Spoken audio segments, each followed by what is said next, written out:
creating curiosity by asking better questions. This is Shed Talk.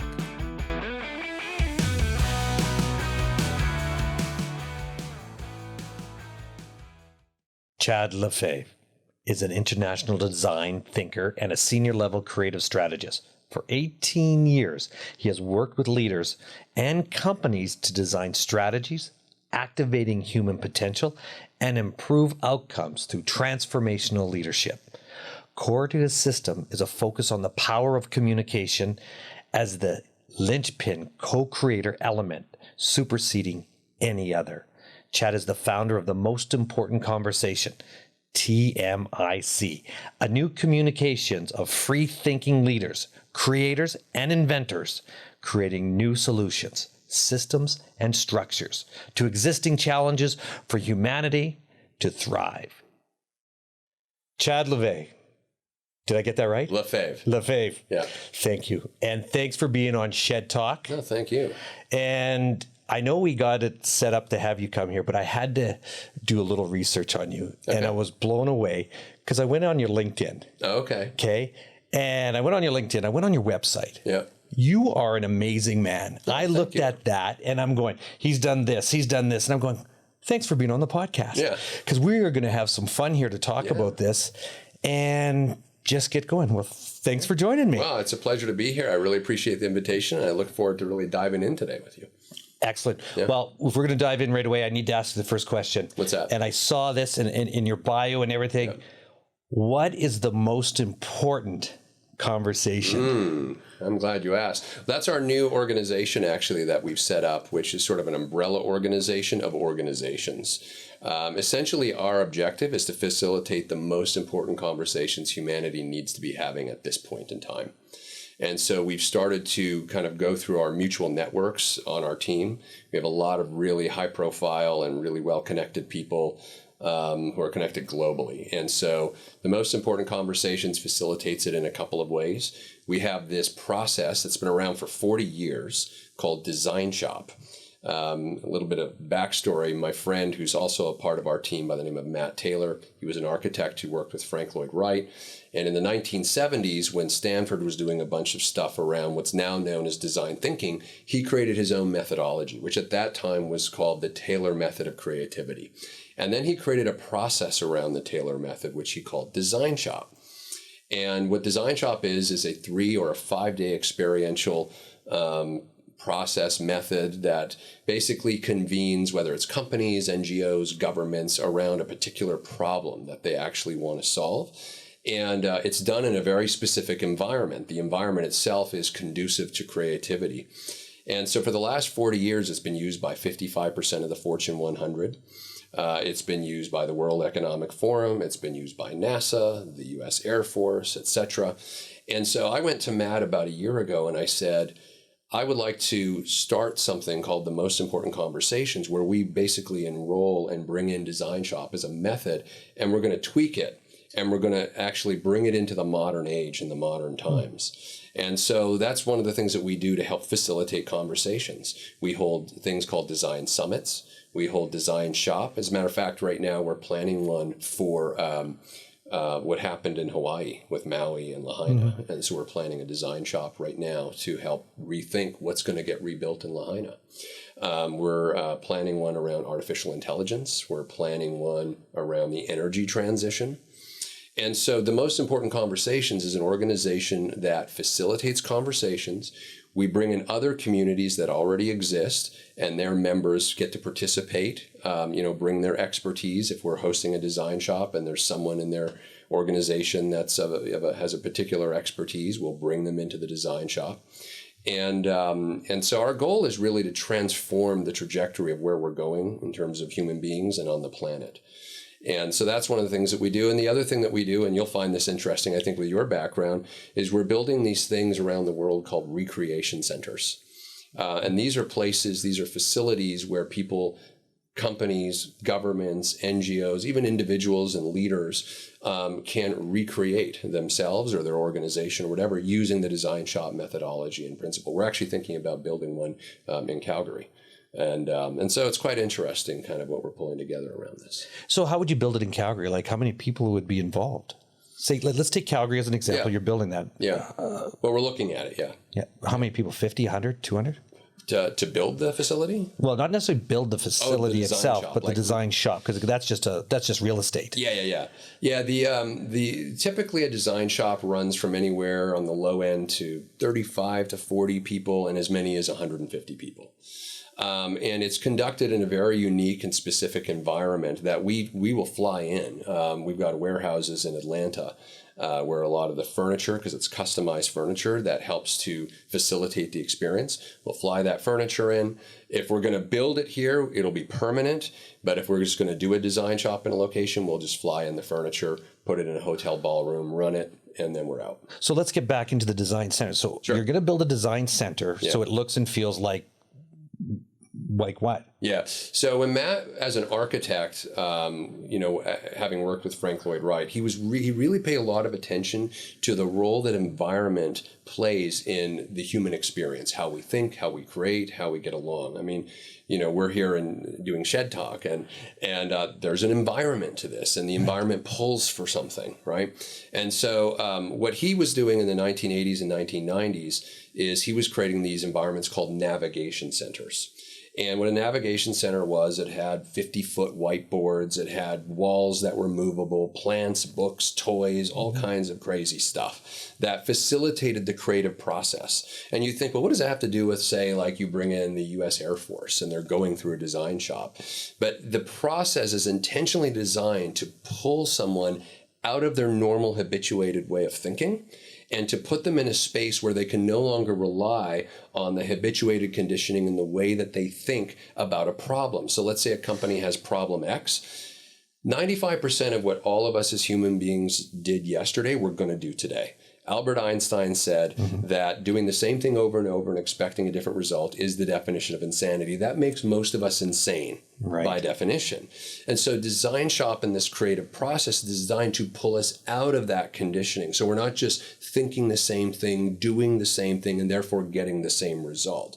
The reason it's been so effective and why 55% of the Fortune 100 has used it, some of them do dozens and dozens of these design shops on a regular basis, is the reason it's so effective is because it pulls people out of that conditioning and they can see things and develop solutions that they never would have been able to see. And the environment really pulls for that. That's why it's worth it to us to either truck the furniture around the world. I put it this way. If normal strategic and design thinking is like the equivalent metaphorically of listening to the radio, we're a live music concert event. It's a totally different experience. And it's hard to articulate. You kind of have to go through it and experience it. But trust me, it works. Otherwise, they wouldn't continue using it. So let's go back, say, 1999, a little later, Microsoft. Let's use the Fortune 500 coming back then, where they used basically lunches and brought in lunches and brought in a whole different environment. Their working environment, Facebook. Is that kind of like the same concept? Well, I think it comes from the same intent, which is to basically kind of change up the flow of the environment and change up what you do in the environment to activate different parts of the brain. See, the thing about our brain is it wants to do the same thing that it's always done because it's predictable.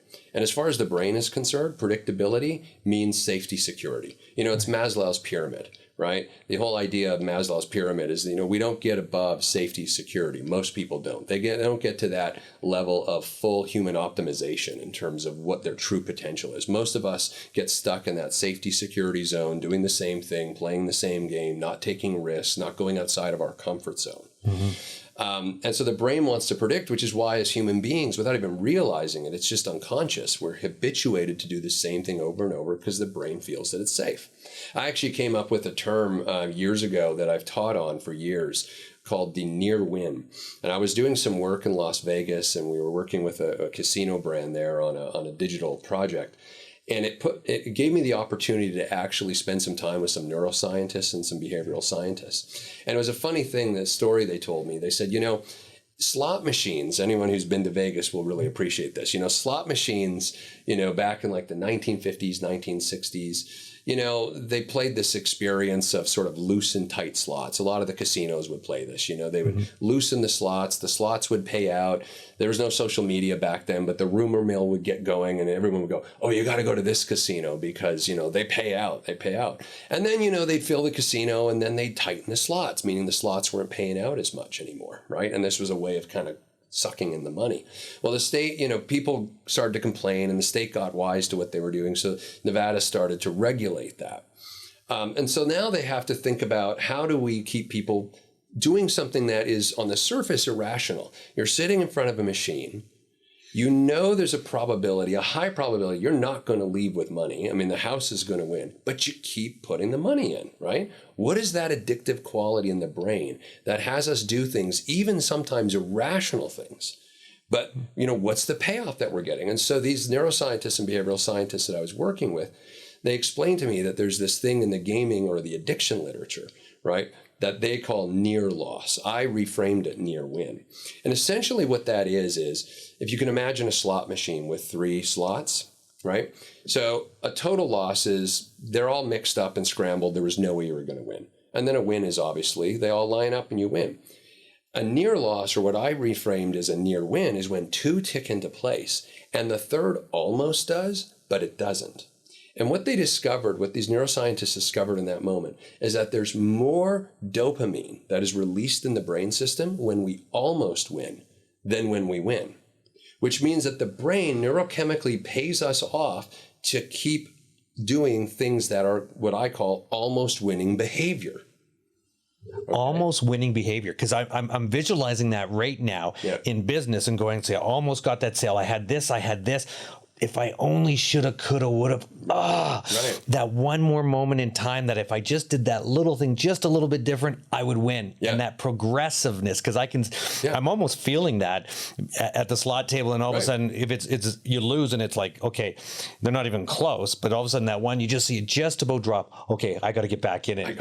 That one last sale call, I didn't get it, but I should have maybe called or dropped off some flowers to the lady on the almost win. Yeah. That is brilliant. Yeah. So I called it the near win because what ends up happening, look, think about it. You're in Las Vegas.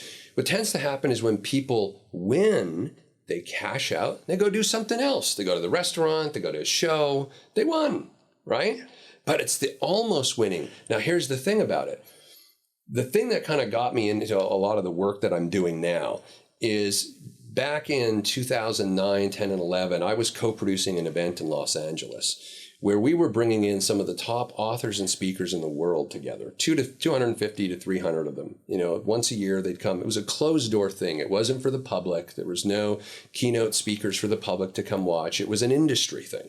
And, this event brought in people like the Tony Robbins and the Jack Canfields and folks like that. We had Peter Diamandis as a keynote speaker from Singularity University. We had Peter Guber, who now, at the time he was the president of Mandalay Entertainment. And we had all of these people that would come, and it was a cool time. And I got to meet a lot of these people. So it was the industry largely that was dominated of what we know as self-help or personal development.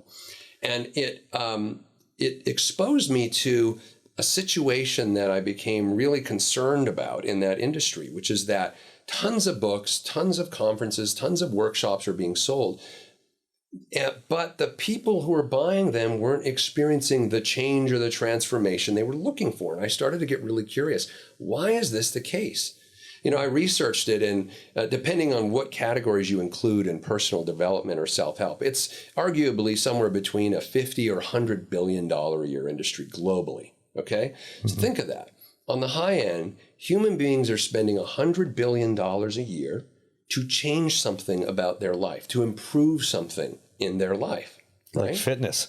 Right, take fitness. Well, that's one of the big ones that pops it up to 100 billion, right? Oh, I mean, you were telling me earlier about the weightlifting and all the stuff that you're into, right? So few people, technically it's less than 2%, will ever achieve the change that they want. Now, why is that the case? And yet we'll still spend $100 billion.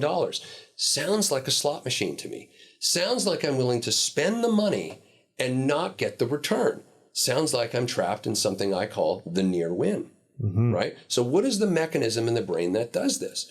Well, when we looked into it, and it's well, written about out there in the addiction literature, all of our brains are addiction-making machines. That's all of us. There isn't a human being on planet Earth who isn't an addict. You may not be an addict to, and when I give talks and stuff like this, I'll start by saying, all of you are addicted to failure and you don't even realize it, and it's not your fault, right? And the reason is because our brain neurochemically pays us off to not see an action through. So we'll go buy that book, we'll go to that conference, right? But then it becomes, the self-help book becomes shelf help. We never read it. We never implement anything because the brain neurochemically rewards us. So we feel pleasure. We feel like I'm taking my life back. I'm going to transform something. I'm feeling so good, right? Or we go to that conference and we're high-fiving and we're walking on coals and we're getting that oxytocin hit and everything. And we leave with a bag of books and we go home to the very same architecture and environment that caused us to want to go to that thing in the first place, incidentally. And we're right back into the rut without realizing it. Now, we feel good for a couple weeks, a month, but nothing changes.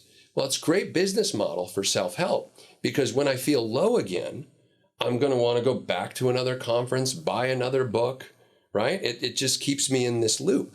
But I got really curious. How do we change the brain? And so you asked earlier about the most important conversations. It started as a leadership development seminar online, a workshop that I created 5 years ago. And I did it for free for 4 years. I wanted to see, could I reliably change a human being? They show up with what they want to change. And over the course of an entire year, we work with them to actually go through a series of different bodies of work that fundamentally transform them. And it has been wildly successful. I mean, we've had Olympic athletes, we've had leaders from Fortune 100 companies, we've had executives, we've had scientists, we've had average people just who want to do something. And we figured out that there are some key things that are missing, maybe intentionally, maybe not, in the traditional self-help industry that are holding people back. So where does the mindset come into play here? Because I'm looking at this and all of a sudden I'm going to the seminar, picking up the book and I'm getting that, the almost win. Yep. Okay. Because you know what? I've won here. Here it is. Just before that slot, I'm going home, but I just didn't do the, what do we call motivation versus determination. Okay. And then there's 1,000 words to be able to talk about that. Yeah. And then you're almost there. Yeah. So when you're getting everybody back, willpower. Mm-hmm. How does that play into this? Willpower actually doesn't have a lot to do with it. Right. Right. What we've found is that you can have all the willpower in the world, and anyone who's addicted to, I use the word addiction to activate people and cause them to go, hey, I'm not addicted, and to get kind of frustrated. I say, look, think about what addiction is. It's just reinforced behavior. That's it. And the brain neurochemically reinforces the behavior through the pleasure reward system in our mind. And so we're all addicts. We think of addicts as drugs, alcohol, all that kind of thing. And if you talk to someone who's on opioids or alcohol, all the willpower in the world isn't going to kick them out of that. Right? What about being obsessed? So let's take not willpower, but somebody that's going to be obsessed about something that they're going to do. Yeah. And maybe call it an addiction. Sure. Okay, being obsessed can be an addiction as well, I'm assuming. Yeah, it is a form of addiction, yeah. Yeah, and then going into this whole plan of attack for that individual to change their life, whatever that life is, one way or the other. How does that work in that environment that you're creating? Yeah. So what we do in our we were calling it the most important conversations. Now that's a big umbrella organization, as I was explaining earlier that we pulled together. So now this work is called What's Next. And it's based on, because it's what people ask, what's next, right? And it's based on a curriculum that I developed over 5 years, which incidentally came out of the work that I did with leaders. I used to run a neuromedia video game development company. And we used it to train leaders inside of companies like Coca-Cola, Johnson & Johnson in Canada, TELUS. We built video games to help transform their leaders. They would play it for 10 minutes a day. And over time, it would transform the leadership and the cultures in the company. It was quite interesting. So it's actually a video game to play this? It's a video game that you play. Yeah, we build it on the servers of the company, so it's behind the firewall and all of that. But it's accessible accessible to everyone in the company. So an actual game playing. It's a video game, yeah. Interesting. We can get more into the play of that. It was kind of fun. But we were really interested in how do we transform people. So I took all of the learning from that and I created the most important conversations. And the method has a couple key things. Number one, right now in the marketplace, what we call self-help or personal development, it focuses on two areas, motivation and inspiration. Right? It motivates people to want to act, and it inspires them with the belief that they can do something about something in their life that they want to change. The problem is that the content part of it is largely just informative. It's just information, and information is not transformation. Information is information. You've got to do something with it. You've got to embody it. Well, how do you get people to do that, right? They're not reading the books. They're not, really seeing anything through at the workshops and stuff like that. I mean, people have Microsoft did a study in 2015, and they found that the average attention span compared from 1960 to 2015 when they did this study, and they were using data from 2012. In 1960, the average attention span was 22 minutes. By 2012, when they finally reported on this in 2015, the average attention span is 8 seconds. We went from 22 minutes to 8 seconds. By the way, a goldfish has an attention span of 9 seconds. Mm-hmm. This is what we've created because of our technological heavy, world right now, where on a smartphone, we're all addicts. We just want to see the next thing. Right. And we all seen maybe, the social dilemma and some of the stuff that's been coming out over the last few years about how we've created addiction-making machines in the palm of our hands, and everyone has them, right? And so when people want to experience something fresh and new, the refresh rate of their brain every 8 seconds, it's kind of difficult for them to, say, read a book or to get immersed in any kind of deep amount of information that's going to move them from motivation, inspiration to transformation. Right. So our process basically is a 1-year process. They're on Zoom calls with us twice a week, 90 minutes. We give them 52 different practices to reset their mind, reset their thinking, learn to become emotionally sober. We call it emotional sobriety, how to not be a walking reaction to everything in life, take responsibility that they are the creator of their life. And what does that mean if they're actually going to truly step into the creator role and have a life by design versus default?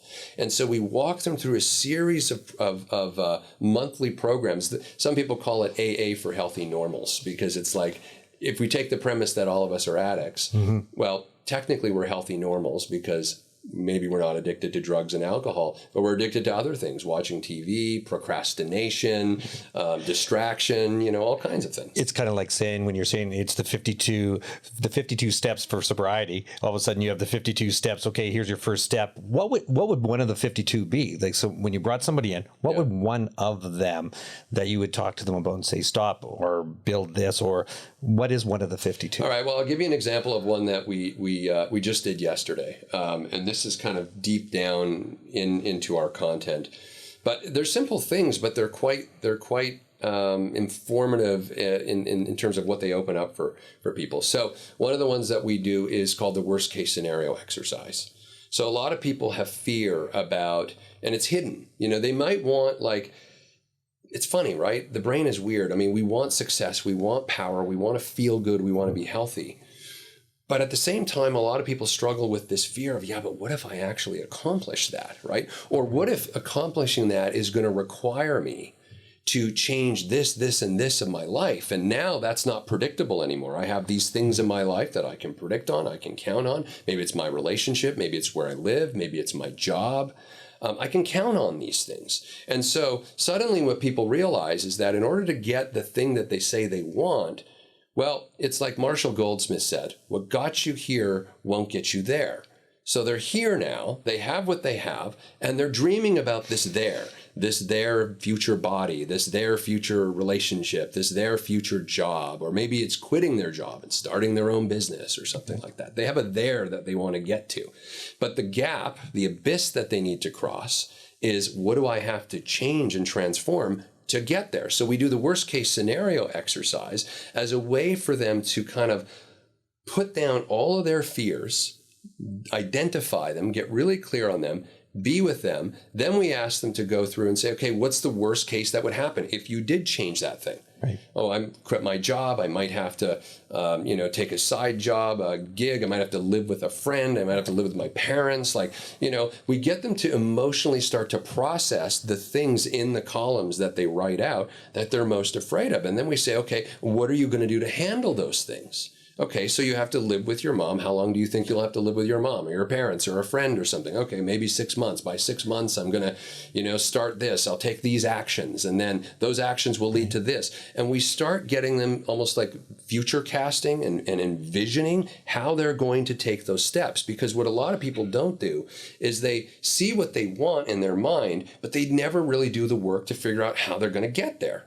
Right? And the thing that prevents them from even starting to take that step is the fear of what they're going to have to give up to get there. So it just becomes a fantasy. Most people are trapped in a fantasy and the near win is the mechanism that keeps them trapped there. And what's interesting, it's kind of like you're the sum total of your own thoughts. You are where you are because you first imagined it, and that's where you're at. Yeah. And the greatest storytelling is that, and I'm just speaking from experience on this, becomes the narrative. So you're telling yourself the narrative every single day, the storytelling that you're telling yourself every day. Yes, I need to go home, or so this is going to happen, this is going to happen. But really, what is the worst thing that can happen to you? Right. Nothing. Right. Or nothing. Yeah. As entrepreneurs and where we're at and focus, whatever we are, it just becomes a whole different feeling and meaning. Yeah. So telling me those 52, it's like, hey, what does that look like to the next step, Because I can feel for that and feeling it inside. Understanding who you are as an individual, to truly love yourself as an individual, where you're at becomes that aha moment of inner peace. Yeah. Yeah. And this is where inner peace comes in with your guys, because the Hoffman group, you've dealt with that. Yeah, the Hoffman, it's been absolutely stellar. And you've known EO as well as forever, Entrepreneurs Organization all over the place. Yeah. So what's your next greatest adventure here? My next greatest adventure is what we're working on right now with the most important conversations. I mean, building these recreation centers around the United States and then the world, and deploying our content into those recreation centers, bringing Design Shop back to the world in a fresh way. We're just about to launch something we call Design Lab, which is for executives who haven't been able to afford a design shop. They're not cheap. A design shop can run anywhere from $350,000 to $500,000 for 3 days. They're not cheap events. Cool. And so a lot of companies, especially small and mid-sized companies, they don't have those budgets. We're just about to roll up Design Lab, which gives them a virtual sort of bite-sized ability to take the biggest problem their company is having, do it in a mastermind environment with 11 other executives. And actually myself, and the other Design Shop facilitators, we actually will use Design Shop principles, methods, models, and tools, and patterns and tools. And we will actually help them, and the other 11 who are participating will work together to solve their biggest problem. Then they have to go act, and they have to come back to our mastermind group in the Design Lab and report what's working, what's not working, and we help them tweak. So we allow them to solve that problem for a fraction of the price of a normal design shop. So we're just about to roll that out in October. And how does anybody find that? You can go to themostimportantconversations.com, or you can go to tmicglobal.com. That is absolutely amazing. Yeah. And is there anything that you want to share with us as well? Well, you've shared quite a bit here. Is there anything that we haven't covered that you think should be covered? The things you know that you don't know? What you know you don't know. Right. I don't think so. That I think the only thing I would say is that I feel that we live at a very fascinating time of history right now. And I think every system and structure that we as a society have come to rely on for predicting what a normal life looks like is up for reinvention right now. I think this is one of the most exciting times in the world to live, because nothing is predictable in terms of where we're going. We can't rely on the past to know where we're going to go. So it's requiring an enormous shift from left brain society, where we've been stuck for a long time, to shifting more to the right brain, more to the creative side of our thinking. And as a society, we've kind of gutted ourselves creatively. And I think it's creating an opportunity for creative people to come alive again and create the next systems and structures. You think about education, you think about healthcare, you think about the military, you think about energy, you think about all the things that we thought we kind of had down. They're all being thrown up for reinvention. And so one of the things that we're interested in at the Most Important Conversations is to facilitate those creators to come forward and say, hey, let's do a design summit on, AI. Let's do a design summit on healthcare. Let's do a design summit on education or the energy transition or whatever. And bringing together and facilitating those creative minds, those leaders who want to form and forge where we're going as a society. I'm just excited to invite people to that, to join us at the Most Important Conversations and to get engaged and to be part of the recreation of the world, quite frankly. And that's going to be absolutely amazing, especially with AI, how everything's changing with AI after COVID, where everybody had an even playing field. And then all of a sudden, and then you mentioned a little bit about the creativity from going from the left side of your brain to the right side, right, of creativity. And I watched this thing the other day about hertz, frequencies and stuff like that. So are you familiar a little bit about that? We talk all about vibration and the hertz and all of that stuff. Yeah, as part of the whole life architecture curriculum. Excellent. And then that's another conversation that we'll get into and talk more about it. But you know what, Chad? Thank you very much for coming on to Shed Talk. Absolutely. And we will have plenty more conversations to do. And I'm sure we will. Thank you. I appreciate it. Thanks for the invitation. Thanks. Now you know. Shed Talk.